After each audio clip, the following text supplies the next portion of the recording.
Ang susunod na programa ay rated PG. Ito ay nangangailangan ng patnubay at gabay ng magulang para sa mga batang manunood.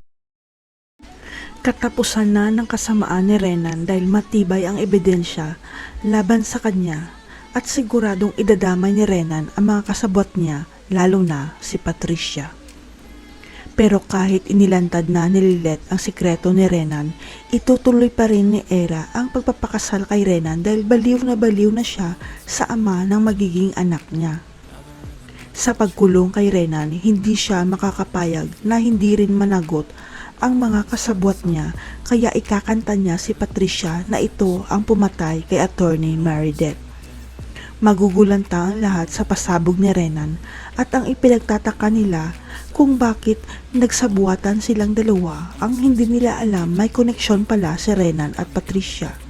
Matatandaan na hirap makabuo ng anak noon si Patricia at Ramir, at dahil desperado na si Patricia na magkaroon ng anak, naisipan niyang makipagrelasyon noon kay Renan.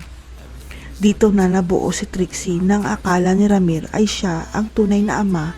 Si Trixie ang tunay na dahilan kaya magkakilala si Patricia at Renan dahil may anak sila. Kaya magiging malinaw na sa lahat kung bakit nagsabuatan si Patricia at si Renan na mawala ang mga kalaban nila, lalo na si Attorney Meredith at si Mang Kanor. Alam ni Patricia na ilalaglag siya ni Renan, kaya bago pa maging huli ang lahat, kailangan niyang maisiwalat kay Trixie ang sikreto na si Renan ang tunay nitong ama.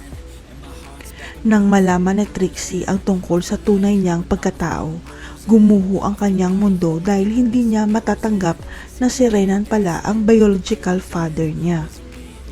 Pero nang malaman ni Trixie na nagdadalang tao si Era sa anak ni Renan, unti-unti niyang tatanggapin ang masakit na katotohanan na si Renan ang tunay niyang ama.